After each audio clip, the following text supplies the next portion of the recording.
বিষয়বস্তু এনেছেন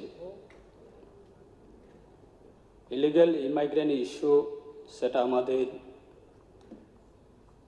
আমি মনে করি সেটা শুধু ত্রিপুরার ইস্যু না, যেটা ভারতবর্ষের প্রত্যেকটা নাগরিক আমাদের সকলের একটা ইন ফিউচারের একটা প্রশ্নবোধক। এবং দেশের আমাদের সকলের প্রিয় প্রধানমন্ত্রী উনিও বিগত মাসে বিভিন্ন রাজ্যে উনি যখন বিভিন্ন সরকারি অনুষ্ঠান বা পলিটিক্যালি প্রোগ্রাম বিভিন্ন জায়গাতে ওনার মাধ্যমে ইলিগাল ইমাইগ্রেন্ট ইস্যু সেটা নিয়ে খুব সিরিয়াস দেশের প্রধানমন্ত্রী। এবং বর্তমান সময়ে আমাদের রাজ্যের সরকার এবং আমাদের মাননীয় মুখ্যমন্ত্রীর নেতৃত্বে এই বিষয়টা অত্যন্ত আমাদের রাজ্যের সরকার খুব গুরুত্ব দিয়ে কাজ করছে এবং খুব সিরিয়াস নিয়ে আজকে এই যে আমাদের ইলিগাল ইমাইগ্রেন্ট ইস্যু, সেটা আমাদের ত্রিপুরা দুইটি আঞ্চলিক রাজনীতি দল আমরাও গত এক মাসের আগে ইলেকশন কমিশন অফ ইন্ডিয়া ওনারা যখন মিটিং ডেকেছে আমাদেরকে, সে জায়গাতেও আমাদের অপিনিয়ন রাখা হয়েছে। ইলিগাল ইমাইগ্রেন্ট ইস্যু সেটা আমাদের রাজ্যের জন্য একটা ভয়ঙ্কর পরিস্থিতি আগামী দিনের জন্য।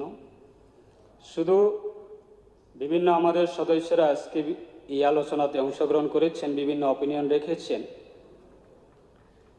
এই ইলিগাল ইমাইগ্রেন্ট ইস্যু সেটা আগামী দিনের জন্য আমাদের যারা রাজনৈতিক দল যারা আছেন আমাদের মধ্যেও সেটা একটা পলিটিক্যাল ইস্যু হয়ে দাঁড়াতে পারে।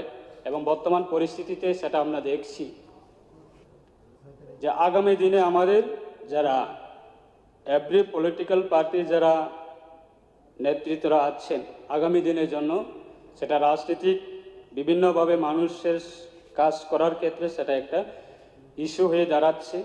এবং সেটাকে অত্যন্ত আমাদের অপিনিয়ন বা আমাদের দলের অপিনিয়ন হচ্ছে, যেহেতু আমাদের রাজ্য সরকার সেই বিষয়বস্তুগুলি যেহেতু ইনিশিয়েটিভ নিচ্ছে, সেটাকে আরও কীভাবে মজবুত, যাতে কপারেশনের মাধ্যমে যে আমাদের প্রপোজাল আমরা শুনেছি যে বিভিন্ন ডিস্ট্রিক্টে আমাদের টাস্ক ফোর্স গঠন করা হয়েছে, সেই ক্ষেত্রে কিভাবে আমাদের মজবুত বা স্মুথলিভাবে সেটাকে মনিটরিং করা যায়। এবং আরেকটা বিষয়, যেহেতু আমাদের ভারত সরকার পার্লামেন্টারির মাধ্যমে সেটা ভারত সরকারের একটা আইন সেটা পাস করা হয়েছে, যে সিটিজেনশিপ অ্যামেন্ডমেন্ট অ্যাক্ট। এই সিটিজেনশিপ অ্যামেন্ডমেন্ট অ্যাক্ট যেহেতু আমাদের নর্থ ইস্টের মধ্যে বিভিন্ন রাজ্যের মধ্যে বিভিন্ন ধরনের আইন লাগু করা হয়েছে, সেক্ষেত্রে আমাদের ত্রিপুরার জন্যও সিটিজেনশিপ অ্যামেন্ডমেন্ট অ্যাক্ট সেটা অ্যাকসেপ্ট আমাদের 6 শিডিউল এরিয়ার মধ্যে সেটা লাগু হবে না, সেটা একটা রুলস এবং আইনের মধ্যে রাখা হয়েছে। তো বর্তমান সময়ে আমরা সেটা আমাদের একটা ধারণা যে আমাদের 6 শিডিউল এরিয়ার মধ্যে যাতে সিটিজেনশিপ অ্যামেন্ডমেন্ট অ্যাক্ট সেটা যাতে এফেক্ট না হয়, তার ক্ষেত্রে কিভাবে আমাদের রাজ্য সরকার সেটাকে কিভাবে সাধারণ মানুষের প্রতি সেটাকে কিভাবে আগামী দিনে সেটা মানুষের কাছে তুলে ধরা যায়, তার ক্ষেত্রে অবশ্যই দেখা দরকার। কারণ ইলিগাল ইমাইগ্রেন্ট সেটা শুধু আমরা জানি ইলিগাল ইমাইগ্রেন্ট সেটা কোনো জাতিও না, সেটা কোনো ধর্মও না, সেটা কোনো সেপারেটলিভাবে সেটাকে আমরা কোনো দিনে বলি না। কিন্তু বর্তমান সময়ে সেটা এমনভাবে মানুষের কাছে পৌঁছে যাচ্ছে যে একটা কমিউনিয়াল একটা সেন্টিমেন্ট, কমিউনিয়াল ইস্যু বা একটা নির্দিষ্ট পার্টিকুলার কমিউনিটিকে ইন্ডিকেট করছে বা একটা নির্দিষ্ট পার্টিকুলার একটা রিলিজিয়ান্সকে ইন্ডিকেট করছে, সেভাবে বিভিন্নভাবে একটা ডিফিনেশন যাচ্ছে। তাই সেটাই এই রাজ্যে আমাদের ইলিগাল ইমাইগ্রেন্টের হাত থেকে রক্ষা করার ক্ষেত্রে আগামী আমাদের যারা নিউ জেনারেশন আছে তাদেরকে আমরা কিভাবে সেফ গার্ড করা যায়, আমাদের প্রত্যেকটা যারা আমাদের রাজ্যে যারা সিটিজেন আছেন আমাদের সেটা কর্তব্য।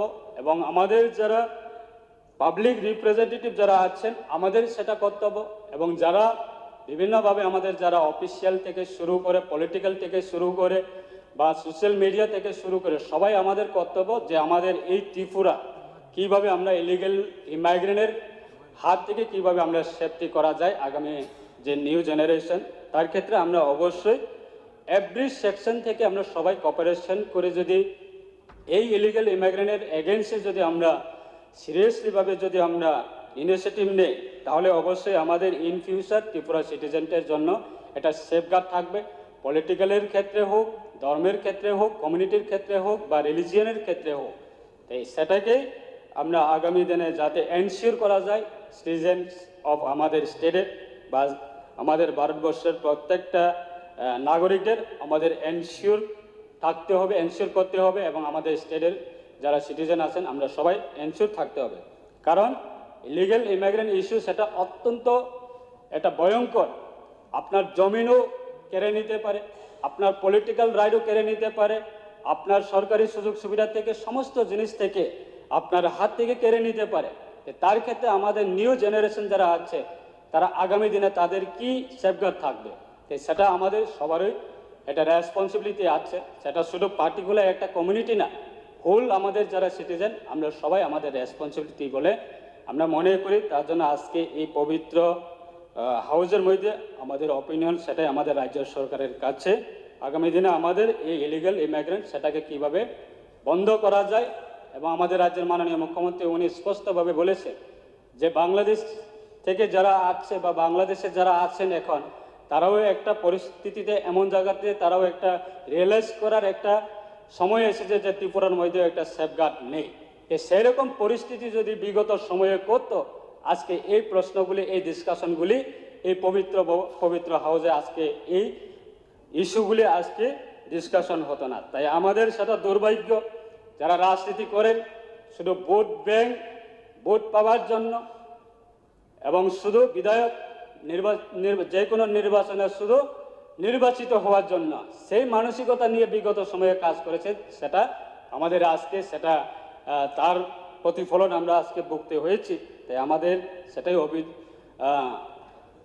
আমাদের আবেদন আজকে আপনার চেয়ারম্যান সাহেবের মাধ্যমে আমাদের রাজ্য সরকারের কাছে সেটাই আবেদন থাকবো যে ইলিগাল ইমিগ্রেন্ট সেটা আমাদের অত্যন্ত সকলেই কর্তব্য সেটাকে বন্ধ করা। Thank you.